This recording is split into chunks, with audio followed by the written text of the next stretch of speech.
이번 주 토라 포션의 이름은 미시파팀 판결 규정입니다. 옳은 선택이지요. 구정이기 때문에 친척을 만납니다. 가족들을 만납니다. 그 사람들과의 관계 안에서 자유할 수 있는 방법은 사람들을 도와주는 것이 아닙니다. 어떤 사람은 가족이니까 사람들을 도와준다라고 말합니다. 아니죠. 우리는 고아, 과부와 객들을 도와주어야 합니다. 도와주는 기준이 피를 나눈 가족이기 때문에 도와주는 게 아니죠. 하나님의 말씀에 근거해서 내가 그에게 과연 도와주는 것이 맞는가 아닌가를 우리는 분별할 줄 알아야 됩니다. 그게 뭡니까? 미시파팀, 옳은 결정. 그래서 하나님의 말씀에 의해 우리가 어떠한 결정을 내리잖아요. 그러면 자유합니다.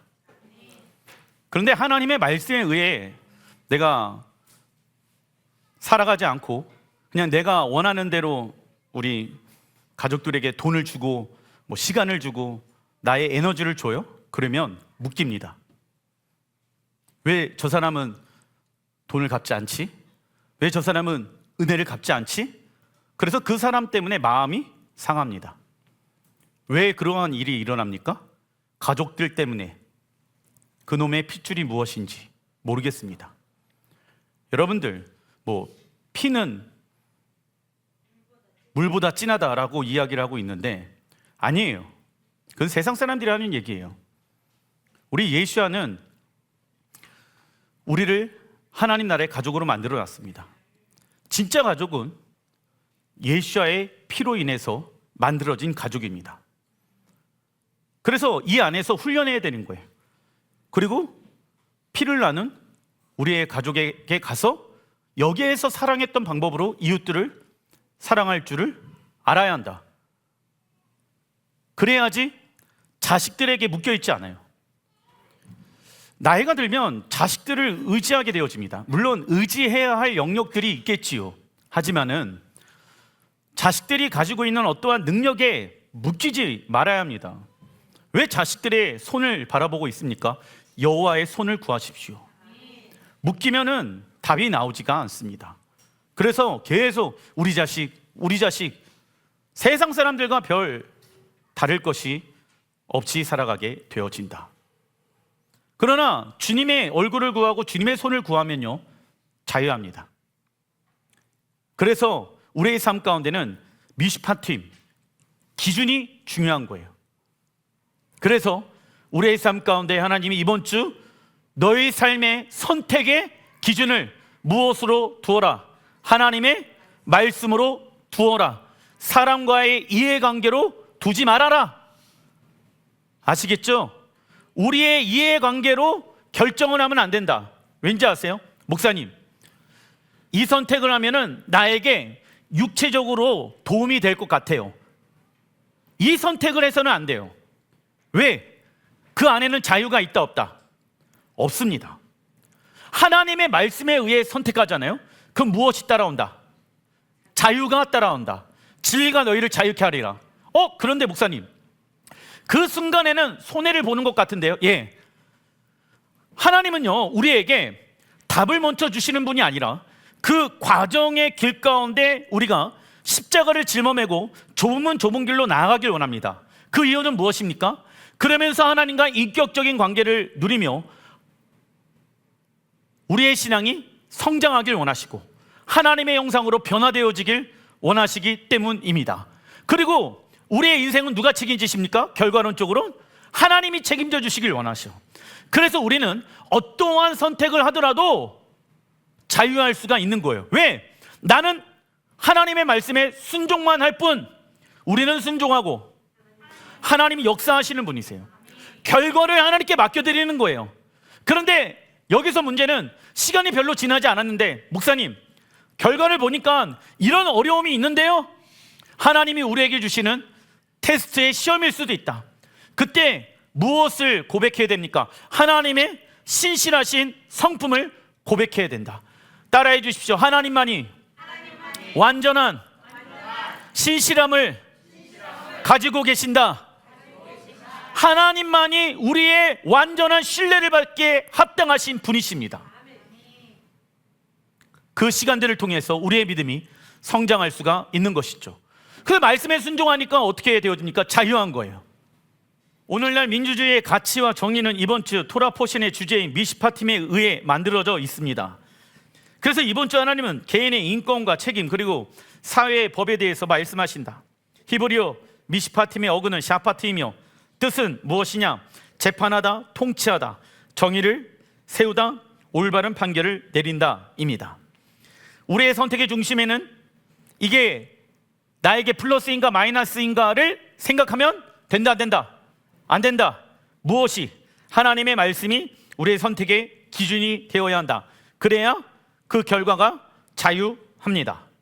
하나님의 말씀은 우리 일상에 구체적인 지침을 주는 것을 볼 수 있습니다. 예를 들면 우리는 고아와 과부와 개 그리고 가난한 사람들과 병든 사람을 어떻게 돌봐야 하는가를 성경에 구체적으로 나와 있습니다. 이는 적어놔 주십시오. 하나님 나라의 사회 정의를 말하는 것이다. 미시파팀의 핵심 중에 하나가 무엇이냐면 어떻게 하면 이 땅에 하나님 나라의 사회 정의를 만들어낼 수 있을 것인가. 그래서 사람의 인권은 하나님의 뜻에 바르게 세워질 때 사람들에게 축복이 임하게 되어진다. 그러나 세상에서 만든 사회의 정의는요, 하나님의 말씀과 반대로 여러 가지 방향으로 흘러갈 수 있게 되어지는 것이 문제이다. 그래서 하나님의 말씀을 더하거나 빼는 일을 해버려서 목회자들이 잘못된 사상을 가지고 이 땅을 사회의 정의를 내리게 되어지는 경우들이 많이 있다. 그리고 하나님의 나라를 구성하는 요소는 크게 네 가지가 있죠. 왕, 예수아이십니다. 백성, 우리지요. 영토는 어디입니까? 약속의 땅이다. 법은 무엇입니까? 토라입니다. 그래서 교회의 기초는 공의와 정의가 되어야 하며 교회 안에서는 공의와 정의를 통해서만이 사람들을 대해서는 안 됩니다. 왜? 연약함이 있기 때문에. 그래서 교회의 근간은, 교회의 뿌리는 정의와 공의가 되어야 하지만, 하나님의 말씀이 되어야 하지만, 교회는 어떠한 사역을 많이 해야 됩니까? 용서하고 사랑하는 사역이 중심되어야 한다. 너무 정의와 공의만을 가지고 사역하다 보면은 거기에 못 따라오는 사람들이 있다 없다? 있다. 그들을 용서해주고 그들을 사랑해줌으로 그 영혼이 다시 하나님의 말씀에 입맞출 수 있도록 우리는 도와주는 역할을 감당해야 한다. 이 중 하나라도 부정하게 되어지면 나라의 기능이 온전할 수가 없게 되어진다. 특별히 법은 나라의 근간이며 기초입니다. 하나님의 법은 사람을 힘들게 하기 위함이 아니라 하나님의 사람을 무엇하기 위해 주어진 것입니까? 보호하기 위해 주어진 것이다. 여러분들, 법이 우리를 지켜줍니다. 그런데 보세요. 법 밖에 있는 사람들, 깡패죠, 양아치죠. 그런 사람들과 함께 한다라고 하면은 법 밖에 있으면은 위험합니다. 근데 어떤 그리스도인들은 이렇게 얘기합니다. 야, 어떻게 다 하나님의 법대로 살아가냐? 그러면서 자기가 어둠의 자식처럼 살아가려고 하는 사람들이 있어요. 그러면 하나님의 법 밖에 있으면 내 영혼, 육체가 어떻게 되어진다? 위험해진다고요. 우리는 깡패가 아니에요. 깡패들이나 법 밖에 잘못된 방법으로 사람들의 돈을 뜯고 사람들을 살인으로 위협하고 하잖아요. 우리는 그런 사람이 돼서는 된다, 안 된다? 안 된다. 근데 어떤 그리스도인들은 나는 그리스도 예수 안에서 자유하다. 그 자유를, 그 자유의지를, 예수를 통하여서 회복되어진 그 자유의지를 우리는 무엇하는 데만 사용해야 됩니까? 하나님의 말씀에 순종하는 데만 그 자유의지를 사용해야 된다. 왜요? 신부로 부르심을 받았기 때문에.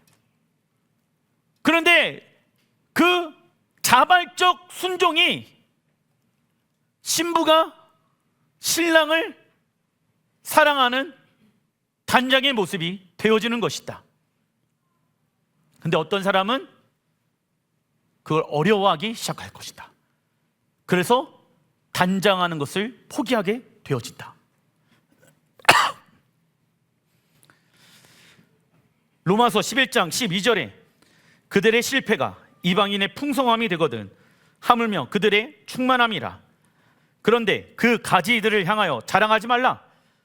자랑할지라도 내가 뿌리를 보존하는 것이 아니요, 뿌리가 너를 보존하는 것이다. 야, 교회가 이스라엘이 되어졌다고? 자랑하지 마. 너희들이 존재하는 이유는 뿌리가 있어서 존재하는 거야. 무슨 얘기예요? 교회의 하나님은 어떤 하나님이십니까? 우리의 신앙의 시작은 믿음의 조상인 아브라함의 하나님, 이삭의 하나님, 야곱의 하나님이야. 그게 뿌리가 되어야 돼. 그게 흔들리면 돼, 안 돼요? 로마 가톨릭의 잘못된 가르침으로 인해서 교회의 뿌리가 근간이 흔들리게 되어졌더라. 그리고 21절에 읽어보겠습니다. 하나님이 원 가지들도 아끼지 아니하셨은즉 너도 아끼시지 아니하시리라. 아멘. 뿌리, 이스라엘이 있기에 가지가 존재한다. 즉 가지가 건강하게 자라나기 위해서는 뿌리가 중요하다. 이방 교회가 이스라엘 역사 가운데 뿌리를 내려야 건강하게 성장한다. 그러나 하나님께서 원 가지인 이스라엘을 아끼지 아니하시는 이유는 무엇입니까? 하나님의 말씀에 불순종하여서입니다. 참고로 사단은 무엇과 반대로 세상을 운영하고 있습니까?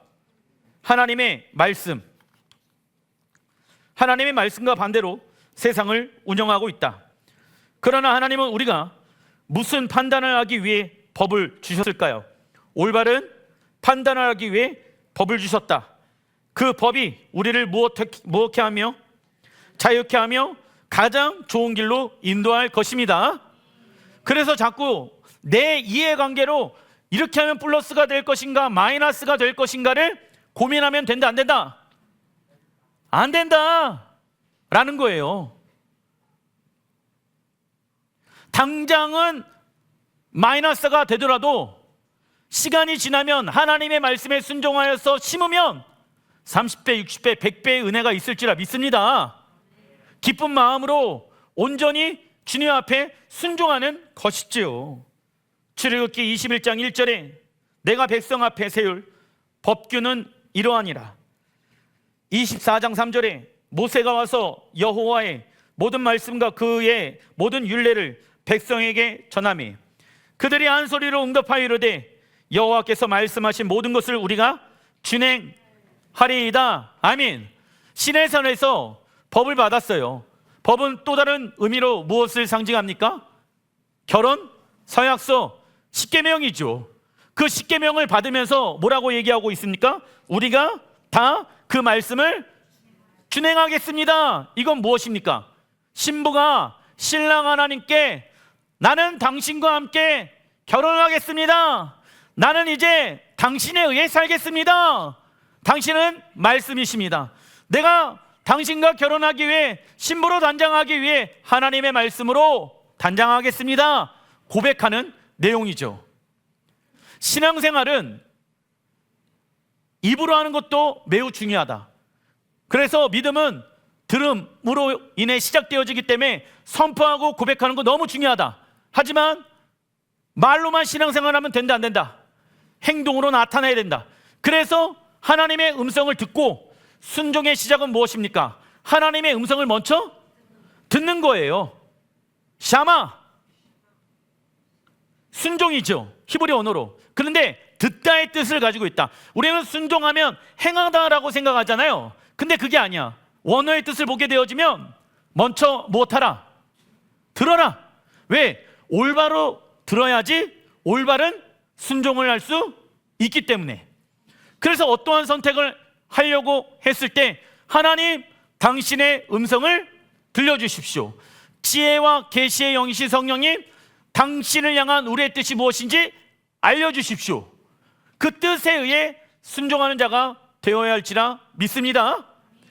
그리고 여러분들 성경에 보게 되어지면 죄와 사망의 법이 나오죠.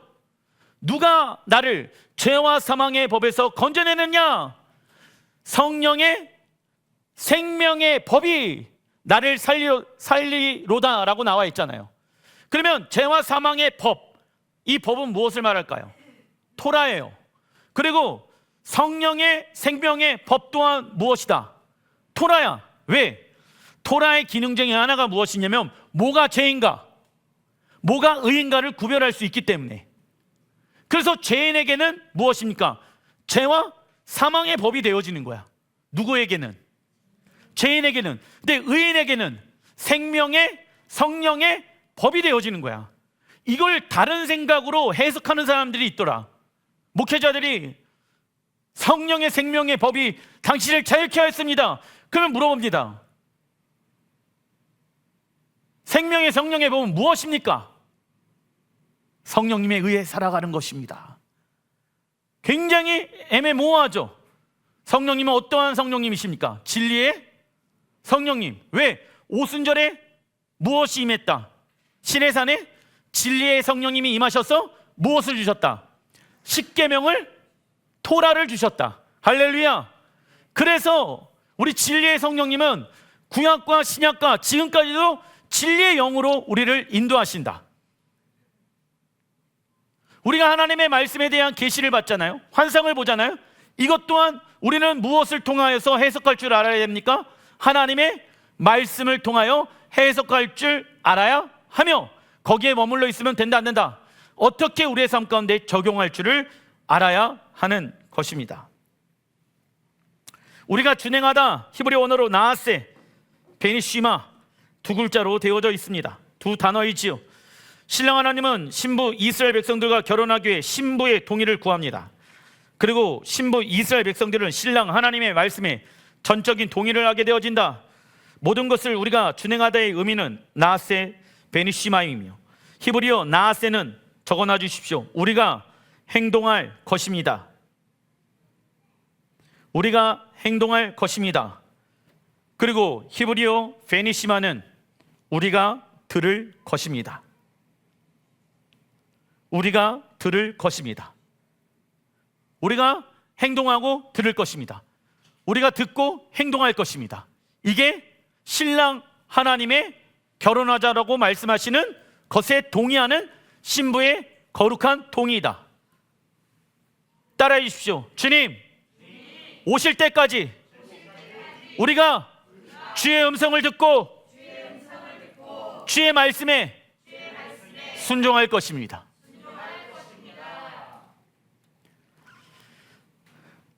이 나아세 베니시마가 시편에도 기록되어져 있다.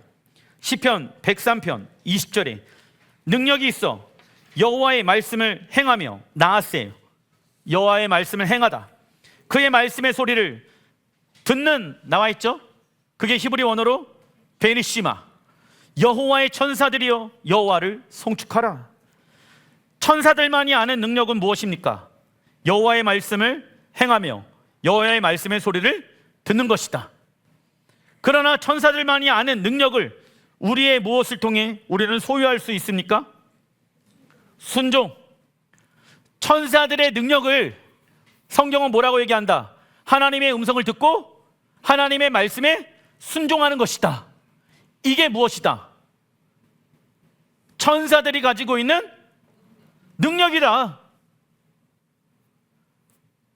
그래서 우리에게 능력은 성령의 검 외에는 있다 없다? 공격 무기는 우리의 능력이 되어야 되는 것 아니겠습니까? 그것이 진리의 검, 성령님의 검이다. 그런데 이 검이 굉장히 무거워서 내려놓게 되어질 때가 온다. 언제입니까?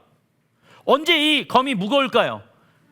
하나님과 지금 껄끄러운 관계 가운데 있는 사람들, 하나님과 친밀한 관계가 있지 아니하는 사람들, 내가 지금 하나님과 친밀한 관계를 맺고 있는가 맺지 아니하고 있는가는 내가 하나님의 말씀에 의해 살아가고 있는가 말씀에 살아가고 있지 않은가를 보면은 알 수가 있다. 근데 여기에서 목사님 저는 아직까지도 멀었나 봐요. 아니죠. 그때 하나님 앞에 어떠한 자로 나가야 됩니까? 하나님, 내 심령이 가난한 자로 주님 앞에 나가겠습니다. 포기하면 된다 안 된다? 그 신부의 부르심을 포기해서는 안 된다. 구원이 완성되어질 때까지 끝난 것이 아니기 때문에 우리는 그 경주를 맞추어야 하는 것입니다. 이 믿음의 경주가 언제 마치게 되어집니까? 신랑 예수와께서 오실 때에 그 경주가 마치게 되어진다. 우리가 할 수 있는 것은 순종이며 하나님은 순종하는 이들을 통해 역사하십니다.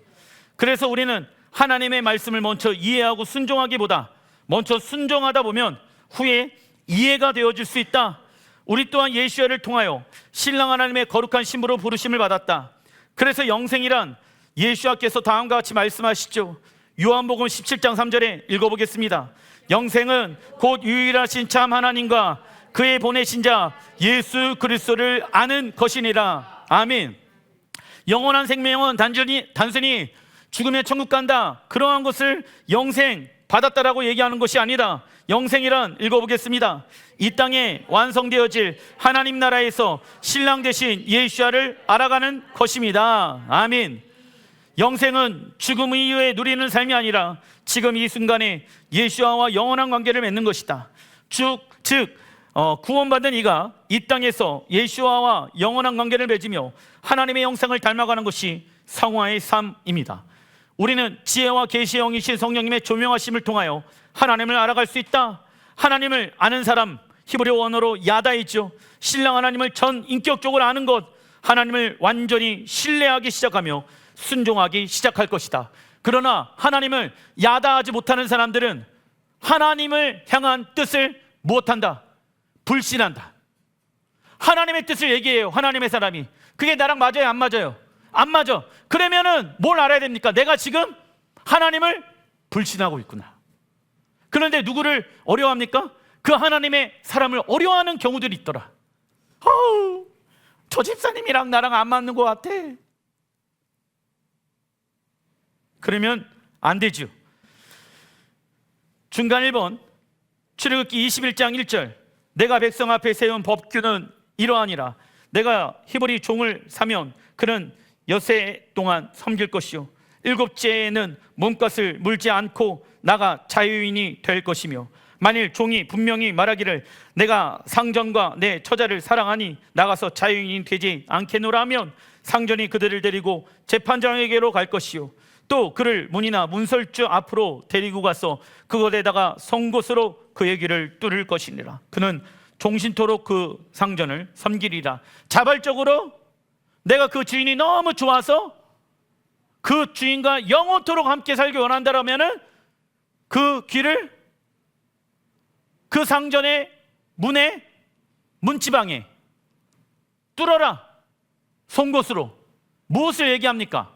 예수야의 피로 구원받은 너희들은 자유의지를 사단 마귀에게 빼앗겼었다. 참 좋으신 하나님이 너희를 사기 위해, 구원하기 위해 죄에서 건져냈다. 그래서 우리의 주인 되신 하나님을 너무 좋아한다라고 하면 그 하나님 앞에 송곳으로 귀를 뚫어라. 자유의지. 누구에게 내어드려라? 하나님께로 내어드려라. 이 말인 거예요. 근데 이번 주 하프타라의 말씀을 보게 되어지면 예레미야인데 하나님께 심판을 받습니다. 그 이유 중에 하나가 뭔지 아세요? 6년이 꽉 채우고 나서 7년째에 풀어주라고 말씀하시잖아. 그런데 종을 부리는 게 좋아요, 안 좋아요? 너무 좋은 거야. 왜? 내가 시키는 대로 다 하니까. 내가 사람을 죽이라고 하면 죽이고, 내가 사람을 살리면 살리라고 잘못된 방법으로 그 종들을 다스리기 시작하는 거예요. 내 노예로 생각을 하는 거예요. 그 당시에는 노예제도가 있었기 때문에 하나님 뭐라고 말씀하시냐면, 야, 어쩔 수 없이 어떠한 재정의 문제 때문에 노예 생활을 직업으로 할 수 있어. 그런데 6년이 되어졌을 때는 7년 되어지는 해에 풀어줘라. 그런데 이스라엘 백성들이 그렇게 하지 않았어요. 그래서 영원토록 자기의 종으로 다스리려고 하다가 하나님한테 혼나게 되어지는 것이 이번 주 하프타라의 예언서의 말씀인 거예요. 이게 출애굽기 21장에 나와 있는 말씀입니다. 하나님은 이스라엘 백성들이 애굽의 노예로 학대를 받고 매 맞으며 노동 착취를 당하는 종의 모습을 버리고 무슨 종으로 회복되어지길 원하십니까? 하나님의 종. 나는 여호와의 종이다. 목사님만 여호와의 종이 아니라 여러분들도 여호와의 종이다. 하나님 나라에 들어가게 되어지면은 직급이 있다 없다? 없다. 다 성도라 부르심을 받을 것이며. 우리 모두 다 주의 종이죠. 그러나 또 하나님의 말씀을 대언하는 또 예언자의 역할을 감당하는 종들이 있는 것입니다. 그래서 하나님은 이스라엘 사람들에게 있는 종을 6년 동안만 주인을 위해 섬기고 7년째 자유인이 되게 하셨다. 그러나 7년째 되어도 종이 스스로 나가지 않겠다고 하는 경우들이 있었습니다. 그 이유는 주인이 하나님을 경외하며 종들을 너무나도 사랑해 준 것입니다. 이러한 주인의 사랑과 은혜를 경험한 종에게 하나님은 문이나 문설주에 송곳으로 종의 귀를 뚫게 하신다. 자원하는 심령이죠. 이유는 무엇입니까? 문과 문설주는 유월절에 이스라엘 백성들을 자유케 하는 어린 양의 피가 발라졌던 곳이며 그곳에서 하나님만을 섬기기로 결단한 장소이기 때문이다. 이처럼 우리의 주인이신 예수와의 사랑과 은혜를 경험한 이들은 자원하는 심령으로 우리의 귀를 송곳은 날카롭죠? 무엇을 말합니까? 하나님의 말씀, 그 하나님의 말씀으로 뚫어야 되는 것입니다. 그러나 우리가 주인된 삶을 살아갈 때 하나님과 이웃의 음성에 귀를 기울이지 아니하고 교만한 삶을 살아가기 시작할 것입니다. 출애굽기 21장 24절 읽어보겠습니다. 눈은 눈으로, 이는 이로, 손은 손으로, 발은 발로, 된 것은 된 것으로, 상하게 한 것은 상함으로, 때린 것은 때림으로 갚을지니라. 아멘. 눈에는 눈, 이에는 이의 개념은 보복의 원리가 아니라 무슨 원리입니까? 보상의 원리입니다. 내가 남에게 어떠한 해를 줬어. 그러면은 그 해에 대해서 갚아야 된다. 보상해 주어야 한다. 근데 교회 안에서 이러한 것들이 너무 무너져 있어요. 뭐 은혜로 그냥 괜찮아요. 그렇죠. 그 상대방이, 피해를 본 그 상대방이 괜찮다라고 하면은 고맙습니다. 은혜이지요. 하지만 그것을 당연하게 여기면 됩니까? 안 됩니까? 교회가 뭐 그래? 이렇게 얘기하는 거는 하나님이 원하지 않은 마음이에요. 보상의 원리, 이는 우리가 다른 사람의 눈을 다치게 하여 시력을 잃게 하였다라고 하면 동일하게 우리의 눈을 다치게 하여 시력을 잃게 하는 것이 아니라 그에 해당하는 정확한 보상과 또는 형벌이 내려져야 세상 가운데 무엇이 실현되어질 수 있는 것을 말합니까? 하나님의 공의와 정의가 실현되어지는 것을 말하는 것이다. 피해를 당한 이웃의 입장을 먼저 우리는 생각해 봐야 한다. 그래서 미시파 팀의 핵심은 무엇입니까? 적어놔 주십시오. 내 이웃을 내 몸과 같이 사랑하는 것. 내 이웃을 내 몸과 같이 사랑하는 것입니다. 그런데 피해를 받은 사람이 용서해주고 용납해준다라고 하면 그것은 무엇입니까? 은혜인 것입니다. 출애굽기 23장 20절에 내가 천사를 내 앞서 보내어 길에서 너를 보호하여 너를 내가 예비한 곳에 이르게 하리니. 예비한 곳 어디입니까? 약속의 땅. 길에서 너를 보호할 거다. 강력한 말씀이죠. 그러면은 하나님이 나에게 누구를 보내요? 천사를 보내요. 저는 천사를 몇 번 사실 경험한 적이 있습니다. 이걸 경험하기 위해서는 우리의 길이 하나님이 원하시는 길로 나아가야 하는 것이다. 그리고 우리의 독차지인 어디에 도달할 때까지, 약속의 땅에 도달할 때까지 우리는 그 하나님과 동행함으로 천사가 앞서 행하는 것을 보아야 할 것입니다. 우리의 목적지는 하나님께서 우리를 위하여 예비하신 곳 새 예루살렘 성전이 되어야 한다. 단락 2번, 이스라엘이 회복되어지기 위해 필요한 조건들이 있습니다. 첫째, 열방 가운데 흩어져 있는 포로들이 약속의 땅으로 돌아오는 것입니다. 둘째, 다윗의 왕조가 회복되는 것입니다. 셋째, 아론 자손의 제사장 직분이 회복되는 것입니다. 이게 이스라엘의 회복되어지기 위한 필요 충분 조건이다. 근데 첫 번째는 이제 열방 가운데 흩어져 있는 이스라엘 백성 유대인들이 알리하고 있죠. 두 번째는 다윗의 왕조가 회복되어진다. 누가 오심으로? 그래서 다윗은 무슨 지파입니까? 유다의 지파인 거예요. 왜냐하면 유다의 지파, 다윗의 가문의 그 족보를 해결하기 위해 예수아가 오셔야 하기 때문입니다. 그래서 무너져 있는 다윗의 장막은 단순히 다윗이 그 장막 안에서 예배하고 찬양했던 것을 회복해야 된다라는 말에만 해석되어져서는 안 된다. 왜냐하면 무너졌다. 무엇이? 다윗의 가문들이, 자손들이 무너졌어요. 그래서 왕이 지금 있어요, 없어요? 없잖아. 그런데 그 무너졌던 다윗의 가문을 회복하기 위해 누가 오신다? 예수아가 다윗의 가문으로 오셔서 왕으로 통치하고 다스리게 되어질 것을 의미하는 것입니다. 세 번째는 무엇입니까? 아론 제사장의 직분이 회복되어지는 거예요. 그래서 제사장 직분은 어디에 있습니까? 땅에 있고, 우리는 멜기세덱의 반지파를 따르는 제사장으로 하늘 성소를 섬기는 자가 되어졌다. 이 하늘과 땅은 무엇 되어진다? 하나가 되어질 것입니다. 이것에 대한 말씀이 이번 주 하프타라 예레미야 33장에 나와 있습니다. 예레미야 33장 15절에 그날에 그때에 내가 다윗에게 한 공의로운 가지가 나게 하리니, 누구의 재림을 얘기합니까? 예수아의 재림. 그가 이 땅에 정의와 공의를 실행할 것이다. 그래서 초림에 예수아께서 하나님의 말씀을 온전하기 위해 오셨고, 재림 때에 이 땅을 하나님은 예수아의 재림을 통하여 하나님의 말씀을 기초로 공의와 정의를 세워 나갈 것이다. 16절 그날에 유다가 구원을 받겠고, 할렐루야. 이스라엘 백성들은 버림을 받지 않았다. 왜?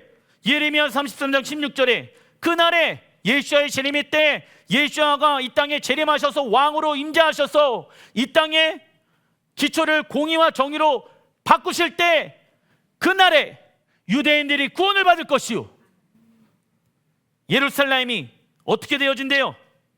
안전히 살 것이며. 할렐루야. 지금은 예루살렘은 평화의 도시가 아니죠. 전쟁의 도시죠. 근데 누가 통치하고 다스리게 되어졌을 때? 예수아의 재림의 때 예루살렘은 진정한 그 단어의 의미를 회복하게 되어질 것이다. 그 진정한 평화를 우리의 가정에서도 예수아, 우리의 가정의 주인은 누구이십니까? 예수아. 그러면 우리의 가정에도 진정한 샬롬이 임하게 되어지는 것입니다.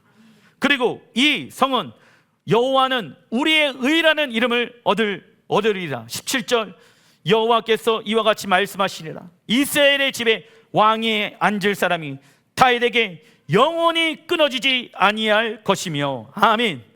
하나님은 유대인을 영원히 버리시지 아니하였다. 하나님은 다윗의 자손에게 공의로운 가지, 히브리 원어로 잼마우 짜딕, 나게 하셨으며 이 땅을 정의와 공의로 다스릴 것을 말씀하신다. 그 공의와 정의의 이름은 무엇입니까? 예수아. 예수아는 온 세상을 심판할 왕으로 다시 오시며, 당신이 걸 예루살렘 성전을 건축하시고 온 세상을 왕으로 통치할 것입니다. 그래서 우리의 기초는 정의와 공의로 세워져서 운영되어져야 한다. 그리고 어떤 일이 일어났을 때 판결 이후에 가해자가 피해자를 용서하고 사랑하는 것이 되도록 만들어야 된다. 그래야지 완벽한 하나님의 나라가 성취되어질 수 있는 것이다. 예레미야 33장 18절에 내 앞에서 번제를 드리며 소제를 사르며 다른 제사를 항상 드릴 레위 사람 제사장들도 끊어지지 아니하리라 하시니라. 아멘. 예수아의 재림이 때 제사장 레위지파 사람들이 무엇 되어진다? 회복되어져서 제사가 무엇 되어진다? 어떤 사람은 뭐라고 얘기합니까? 동물 제사는, 피해 제사는 끝났다. 근데 성경은 아니다. 회복될 것이다. 말씀하죠. 이거에 대한 계시가 있어야 되는 거예요. 왜? 물론 우리는 하늘 성소를 섬기는 사람으로서 동물의 피가 필요 없다. 우리는 오직 예수의 피를 통하여서 하나님의 보좌 앞에 나아갈 담력을 얻은 자이다. 그러나 땅은 무엇이 필요합니까? 동물의 희생 제사가 필요한 것이 하나님이 만들어 놓은 미슈파팀이에요. 그러기 위해서 누가 필요합니까? 땅의 제사장, 레위지파 사람들이 필요한 것입니다. 그래서 이 둘은 주님 오시게 되어졌을 때 어떻게 되어진다? 에하드, 하나가 되어진다. 그러나 주님과 더욱더 가까이 나아갈 수 있는 제사장은 누구입니까? 예수와의 피를 힘입어 하나님의 보좌 가운데 나아가는 우리 그리스도인들 될 것입니다. 중간에 봐 예레미야 33장 7절, 내가 유다의 포로와 이스라엘의 포로를 돌아오게 하여 그들을 처음과 같이 세울 것이며, 할렐루야, 처음과 같이 그들을 세운대요. 아브라함의 하나님, 이삭의 하나님, 야곱의 하나님을 믿었던 그 이스라엘 백성들을 다시 세우실 것이며, 8절에 내가 그들을 내게 범한 그 모든 죄악을 정하게 하며 그들이 내게 범하며 행한 모든 죄악을 사할 것이다. 이스라엘 백성들의 죄를 뭐하다 한대요? 어떠한 죄입니까? 예수야를 메시아로 여기지 아니하는 죄, 그 죄를 사하게 될 것이다. 9절, 예루살렘 성전이 세계 열방 앞에서 어떤 이름이 될 것이며 나의 기쁜 이름이 될 것이며, 할렐루야. 그래서 무엇을 사랑하는 자? 예루살렘을 사랑하는 자는 형통하리로다. 여러분들, 이 말씀의 계시가 풀어져야 돼. 시편 121편 6절의 말씀, 7절의 말씀이 다 알죠. 예루살렘을 사랑하는 자는 형통하리로다. 그런데 그 말씀이 지혜와 계시의 영이신 성령을 통하여 왜 우리가 예루살렘에 대한 계시가 있어야 되는가를 깨달을 줄 알아야 되는 것입니다. 그래야지 그 예루살렘이 나의 기쁨의 소리가, 이름이 되는 거예요. 호다야가 너는 왜 예루살렘을 사랑해? 난 이해가 안 돼. 난 예루살렘보다 나는 지금 내가 살고 있는 이스라엘의 지역이 더 좋은데? 어이구, 지혜와 계시의 영이 임할지어다. 뭐라고? 그런 게 있어. 성령님, 루아흐. 나 알아. 왜? 창세기 1장에 루아흐가 나오잖아. 생명의 영으로 아담이 생명이 되어줬도다 나와 있죠. 그게 이제 루아흐인 거 알아. 그런데 예수야를 통해 지혜와 계시의 영이 임하는 것을 모른다. 그리고 예루살렘이 어떻게 되어집니까? 찬송과 영광이 될 것이며 그들은 내가 이 백성에게 베푼 모든 복을 들을 것이요, 할렐루야. 내가 이 성읍에 베푼 모든 복과 모든 평화로 말미암아 두려워하며 떨리라. 두려워하며 떨리라는 것은 여호와를 경외한다는 거예요. 여호와의 영광이 임한 예루살렘 성전의 모습을 보면 두렵고 떨리게 되어지더라. 그런데 우리는, 여러분들 보세요, 신의 산에 임하였던 하나님의 영광이 멀리 있는 이스라엘 백성들의 입장으로 보았을 때는 두렵고 떨렸어. 그런데 그 산 꼭대기에 있는 모세는 하나님과 무엇과 같이, 친구와 같이 친밀한 관계를 맺었다라고 말씀하고 있죠. 제가 이 말씀과 출애굽기 말씀과 이 예레미야 33장 9절의 말씀을 인용해서 여러분들에게 말씀을 드리는 거예요. 예수의 십자가의 은혜로 구원을 받았지만 이 땅에서 경배하는 훈련을 하지 않은 사람들, 하나님을 경외하는 훈련을 하지 아니하는 사람들은 멀리서 주님의 영광을 바라보게 될 거라고요. 그런데 날마다 어떤 환경과 상황 가운데라도 놓여져 있어도 예수의 피와 예수의 이름으로 돌파한 자들, 할렐루야, 하늘 성소를 섬기는 제사장으로 우리는 부르심을 받았잖아. 그러면은 그 일을 감당하기 위해 오늘 이 시간 예수의 이름으로 돌파하여 하늘 성소로 들어가는 거예요. 예수의 피를 입어 하늘 성소에 들어가는 훈련을 해야 한다. 왜? 나는 주님 나라에 들어가게 되어졌을 때 변두리에 있지 않을 것이다. 주님의 성소에 가장 가까운 주님의 보좌에 앉아서 영원토록 주님을 찬양할 것이다. 그것이 나의 소망이다. 그게 나의 인생의 목표가 되어야 한다. 우리의 인생의 목적은 뭐가 되어야 된다? 주님을 알아가는 것이 되어야 한다.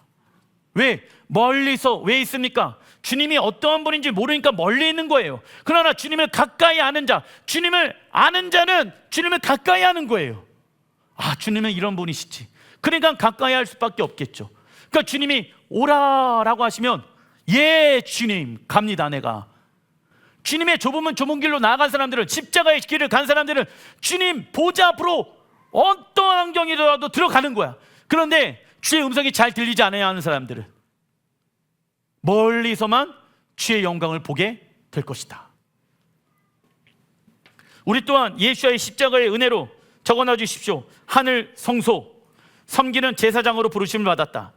우리는 교회와 삶의 현장에서 하나님의 보좌 앞에 나아가는 많은 방해물들을 예수의 이름으로 선포하고 어떠한 상황 속에서도 하나님을 경배하는 제사장 훈련을 받아야 한다. 작은 1번 예레미야 33장 10절에 유다와 성읍들과 예루살렘 거리에 즐거워하는 소리, 기뻐하는 소리, 신랑의 소리, 신부의 소리와 및 만군의 여호와께 감사라. 이게 무슨 소리예요? 기뻐하는 소리, 즐거워하는 소리. 할렐루야. 혼인잔치 날 들리는 소리. 예수와의 재림을 통하여 예루살렘 성전에는 즐거워하는 소리, 기뻐하는 소리, 신랑의 소리, 신부의 소리가 들리게 될 것입니다. 이는 신랑 예수와 신부 이스라엘의 혼인잔치 소리입니다. 이 소리가 요한계시록에도 나와 있습니다. 19장 7절 우리가 즐거워하고 크게 기뻐하며, 동일하게 예레미야 말씀과 반복되어지죠. 그리고 그에게 영광을 돌리세. 어린 양의 혼인계약이 이르렀고, 그리고 그의 아내가 자신을 미시파팀 준비하였음이니라. 할렐루야. 우리 또한 예수와의 신부로 부르심을 받았기에 하나님의 말씀으로 단장하는 시간들을 가져야 된다. 이 준비는 우리 스스로가 예수와를 사랑하는 마음과 자발적 순종으로 일어나야 하는 것입니다. 기도하겠습니다.